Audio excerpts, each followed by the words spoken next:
Selamat datang di pembelajaran online. Pada kesempatan hari ini kita akan melanjutkan pembahasan kita tentang iklim dan ekosistem hutan. Jadi bagian pertama telah kita bahas pada video yang pertama, kemudian hari ini kita akan membahas 3 dan 4, yaitu klasifikasi iklim dan yang keempat tipe ekosistem hutan berdasarkan iklim. Yang pertama klasifikasi iklim. Jadi unsur-unsur iklim tidak berdiri sendiri, tetapi saling berinteraksi dan saling mempengaruhi. Jadi kalau kita telah belajar tentang unsur-unsur iklim, ada suhu, radiasi surya, kelembapan udara, dan lain sebagainya. Itu adalah unsur-unsur yang saling mempengaruhi, saling berinteraksi. Kemudian terdapat kecenderungan dan pola yang serupa apabila faktor utama, faktor pengendali atau unsur iklim dan letak geografisnya serupa. Jadi ada kecenderungan pola kemiripan. Jadi kalau daerah misalnya letak geografisnya, kemudian unsur-unsur iklimnya sama, itu biasanya daerah tersebut ya iklimnya mirip. Karena iklimnya mirip perlu adanya pengklasifikasian biar mudah. Maka nanti ada pengklasifikasian dan juga perlu diberi penamaan. Jadi supaya apa? Penyederhanaan informasi. Jadi nanti kita perlu tool ya, alat, antara lain perlu data, statistik, remote sensing, dan GIS. Jadi supaya kita bisa memetakan daerah yang geografisnya serupa, kemudian unsur iklimnya mirip atau sama, itu bisa dikelompokkan menjadi satu iklim. Kemudian setelah dikelompokkan kita beri nama supaya mudah dalam kita menyampaikan informasi. Klasifikasi iklim merupakan usaha untuk mengidentifikasi dan mencirikan perbedaan iklim yang terdapat di bumi akibat perbedaan latitude, misalnya posisi relatif terhadap khatulistiwa, garis lintang, letak geografi, kondisi topografi, suatu tempat memiliki kekhasan iklim. Jadi ini adalah klasifikasi iklim. Kemudian pengelompokan iklim ini dikenal menjadi dua kelompok besar. Yang pertama adalah klasifikasi iklim secara genetik. Secara genetik ini aliran massa udara, zona-zona angin, perbedaan penerimaan radiasi matahari, benua, dan lautan. Contohnya. Kemudian ada klasifikasi iklim secara empirik. Jadi berdasarkan data-data pengamatan unsur iklim secara teratur. Selanjutnya kita bahas klasifikasi iklim secara genetik. Jadi kalau klasifikasi iklim secara genetik itu didasarkan pada faktor-faktor iklim penyebab seperti aliran massa udara, zona-zona angin, benua dan lautan, dan penerimaan radiasi surya yang umumnya akan menghasilkan klasifikasi untuk daerah yang lebih luas tetapi kurang teliti. Jadi contoh dari klasifikasi iklim secara genetik itu contohnya yaitu klasifikasi menurut daerah penerimaan radiasi surya dan berdasarkan sirkulasi udara. Jadi kalau kita lihat gambar ini adalah klasifikasi iklim berdasarkan matahari, penerimaan radiasi matahari. Jadi kalau kita lihat daerah dengan 0 khatulistiwa ini sampai 23,5 derajat lintang utara lintang selatan ini daerah iklim tropis.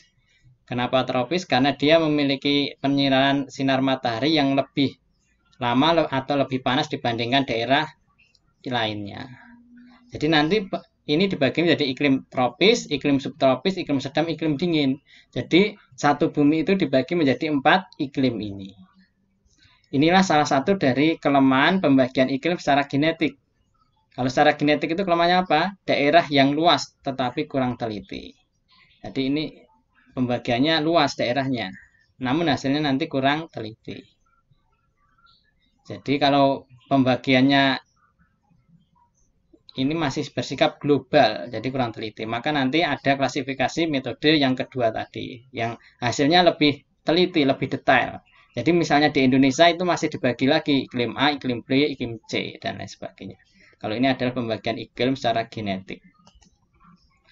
Selanjutnya, yang kedua, klasifikasi iklim secara empirik, didasarkan pada hasil pengamatan yang teratur terhadap unsur-unsur iklim tadi. Umumnya hasil klasifikasinya berupa daerah yang lebih sempit.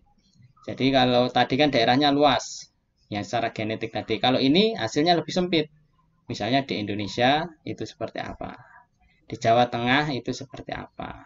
Di Jawa Barat itu seperti apa. Jadi ini hasilnya wilayahnya lebih sempit dibanding klasifikasi iklim secara genetik. Kemudian nanti dalam pengklasifikasian iklim secara empirik ini terjadi dua kelompok. Yang pertama dihubungkan dengan keadaan vegetasi. Kemudian yang kedua dihubungkan dengan kondisi neraca air dan energi. Selanjutnya ini adalah klasifikasi iklim berdasarkan pertumbuhan vegetasi tadi. Nanti ada Capun, kemudian Smith dan Ferguson, Haldeman. Jadi ini adalah pembagian iklim berdasarkan vegetasi. Jadi kenapa dibagi berdasarkan vegetasi? Ya ini tadi, karena vegetasi ini mencerminkan keadaan iklim. Jadi tanaman yang berada di sini itu kan berbeda-beda dari ketinggian 0 mdpl atau di atas permukaan laut sampai ketinggian pegunungan. Itu vegetasinya berbeda. Dan kenapa vegetasinya ini berbeda? Tentu ini adalah mencerminkan keadaan iklim di daerah tersebut. Maka dengan kondisi vegetasi yang sama, misalnya ini daerah sini sampai sini kok vegetasinya sama, itu berarti iklimnya sama. Daerah ini sampai sini kok vegetasinya ciri khasnya tersendiri dan dikelompokkan, maka daerah ini memiliki iklim yang sama. Jadi seperti itulah dasar yang digunakan oleh mereka untuk mengelompokkan iklim ini. Yang pertama klasifikasi Capun. Klasifikasi Capun pertama kali diajukan oleh Vladimir Capun, orang Jerman.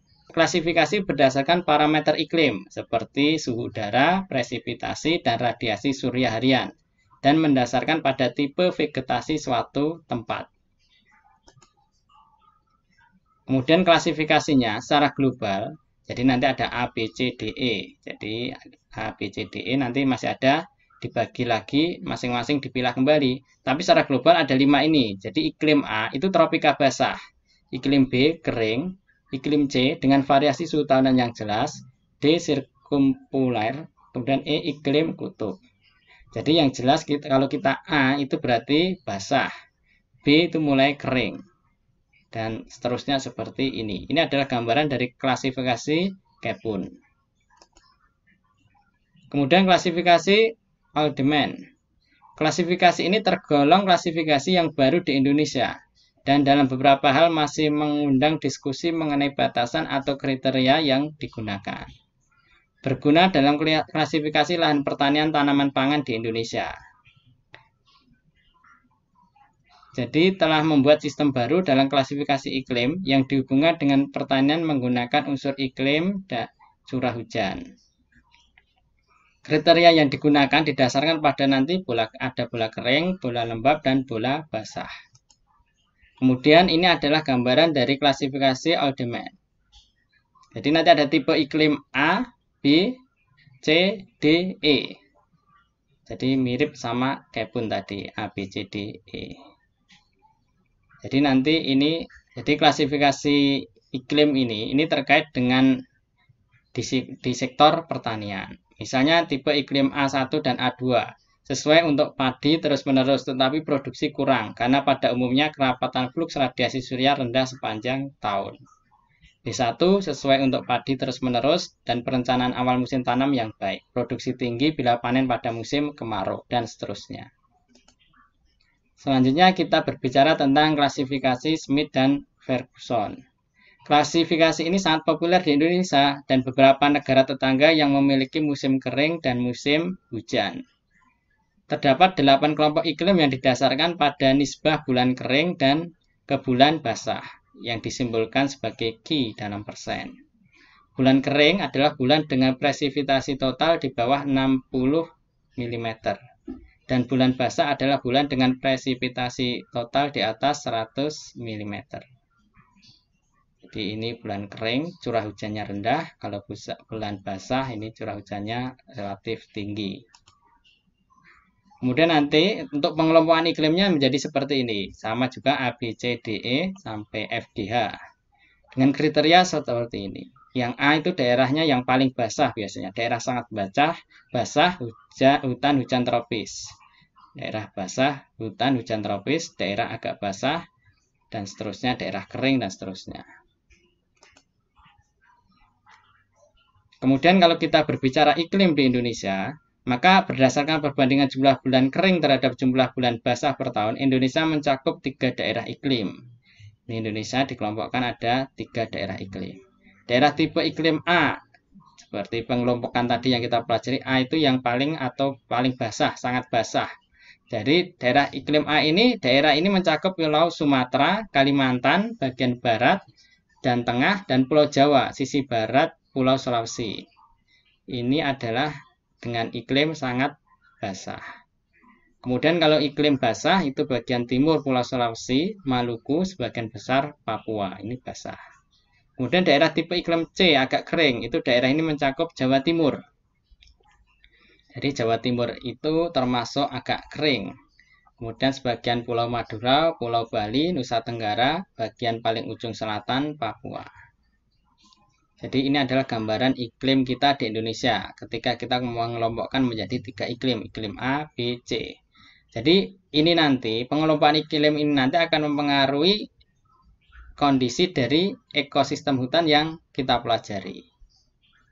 Jadi misalnya tentu ekosistem hutan di Jawa Barat dengan ekosistem hutan di Jawa Timur berbeda. Karena kalau di Jawa Barat itu iklimnya iklim A.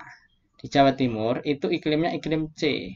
Maka jenis tanamannya pun berbeda. Di Jawa Timur itu cenderung tanaman yang tidak membutuhkan air terlalu banyak. Misalnya lebih banyak ditanam pohon jati ketika di hutannya. Tapi berbeda dengan yang berada di Jawa Barat. Jadi itu adalah bagaimana kita mempelajari pengaruh iklim terhadap ekosistem hutan.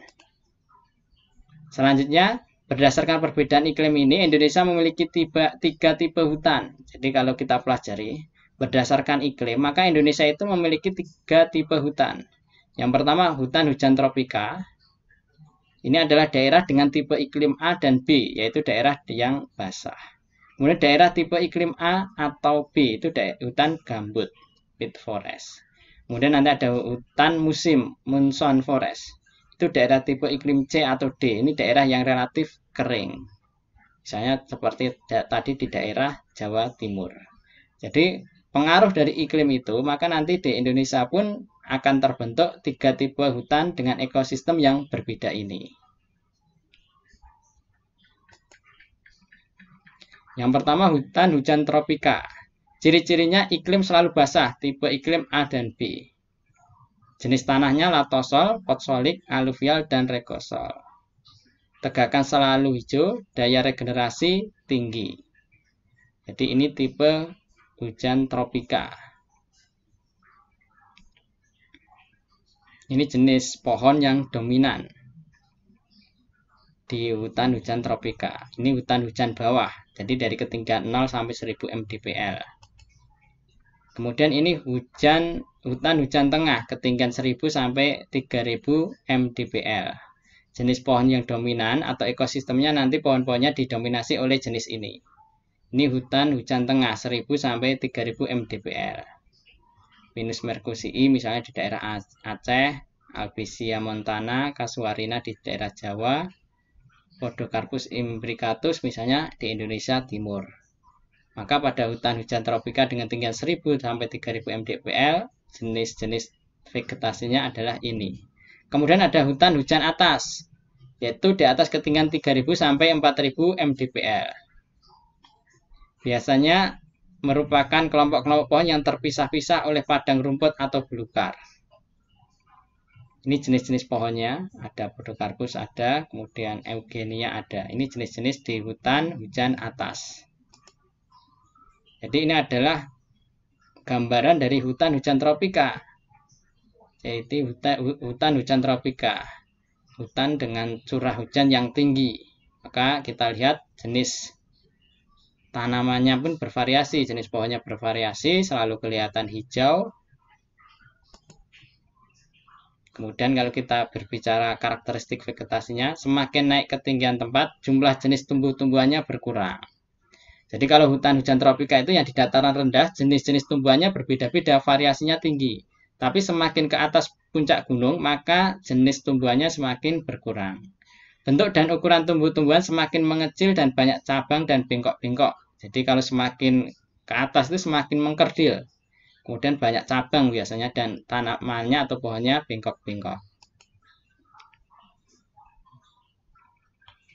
Kemudian pada hutan-hujan tropika ini stratumnya atau kanopinya bisa mencapai A, B, C, D, E. Jadi komplit.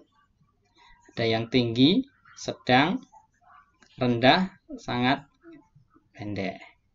Jadi ini adalah stratanya komplit. Ini adalah hutan hujan tropika. Hutan hujan tropika di Indonesia terutama terdapat di Sumatera, Kalimantan, Jawa, Maluku, dan Papua. Jadi kalau kita berbicara hutan hujan tropis di Indonesia itu tipe hutan yang paling luas mencapai 89%. Jadi kalau hutan di Indonesia itu 89% itu hutan hujan tropika. Hutan hujan tropika itu keanekaragaman hayatinya sampai 40.000 spesies, jadi sangat beragam. Jadi kalau kita melihat negara-negara Eropa, mereka mungkin hutannya sangat luas, tapi biasanya mereka adalah hutan tanaman dengan jenis yang sedikit, mungkin satu jenis atau dua jenis. Tapi hutan kita sangat luas dan sangat kaya dengan keanekaragaman hayati dan potensinya yang sangat beragam. Hutan hujan tropika yang paling produktif dan tinggi nilainya, yaitu dari volume dan keanekaragaman jenis. Jadi hutan itu yang paling produktif dan tinggi nilainya itu ya hutan hujan tropika.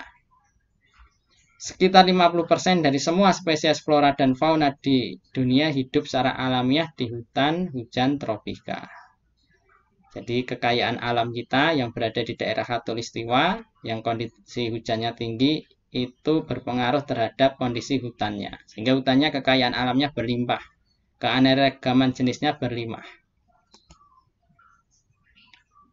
Ini adalah persebaran hutan hujan tropika di dunia. Jadi kalau yang hijau ini adalah hutan hujan tropika di dunia. Jadi dia melewati garis khatulistiwa.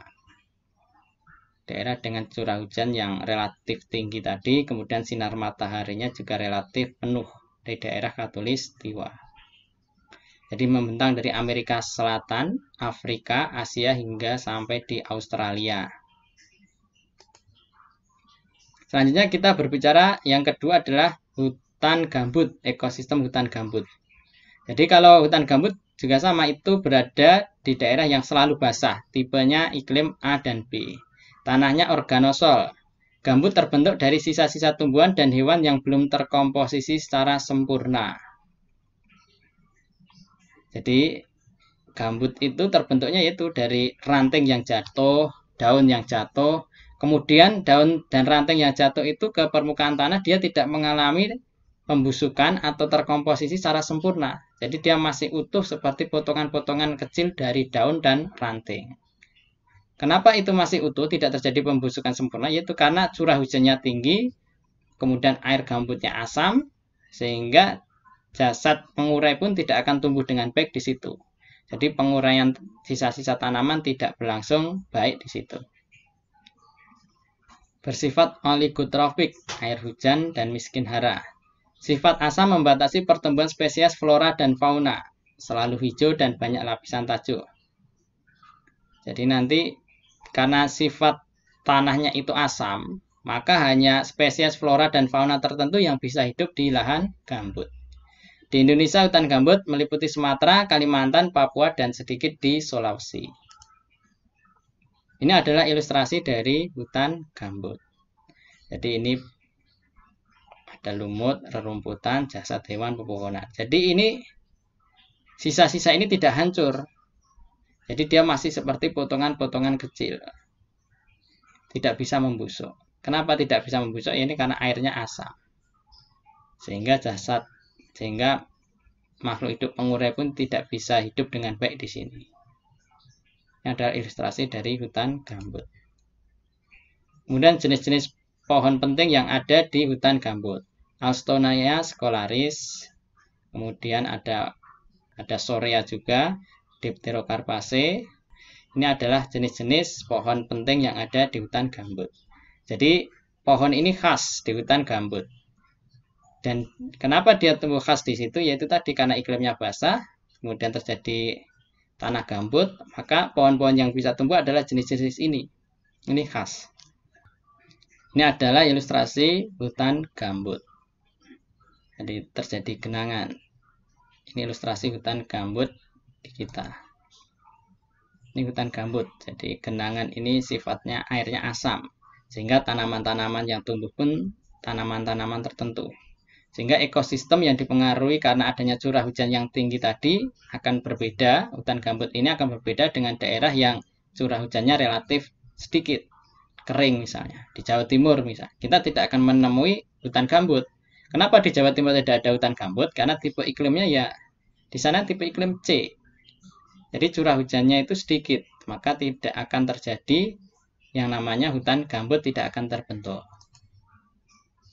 Ini hutan gambut yang telah dibuka atau dilakukan penggundulan hutan. Jadi kalau kita lihat tanahnya ini berupa kumpulan dari potongan daun dan serasah tadi. Tidak bisa hancur seperti di daerah Jawa. Ini adalah lapisan gambut kalau terbakar. Jadi gambut itu kalau terbakar sampai lapisan terdalam.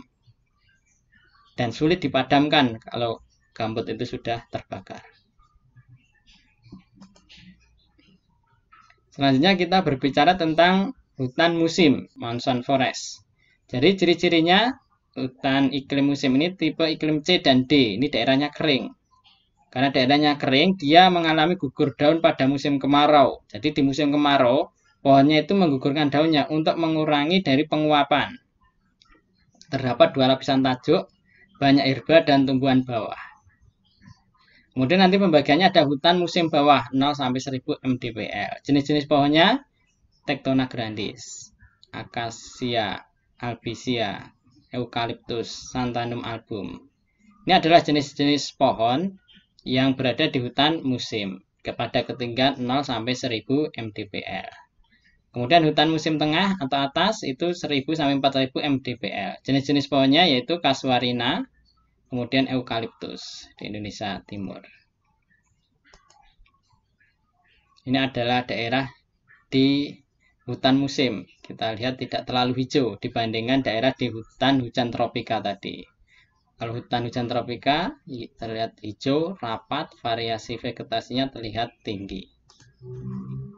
Ini adalah formasi hutan di dunia. Kalau tadi kita berbicara di Indonesia ada 3 tipe hutan yang dipengaruhi oleh iklim, yaitu hutan gambut, hutan hujan tropis, kemudian yang terakhir tadi hutan musim atau monsoon. Ini adalah formasi iklim. Ini adalah formasi iklim di dunia, tipe hutannya berdasarkan formasi iklim. Hutan savana, hutan hujan, hutan musim, hujan duri, dan lain sebagainya ada 12 tipe. Berdasarkan formasi edafik itu kondisi tanah ada 4 tipe ekosistem hutan.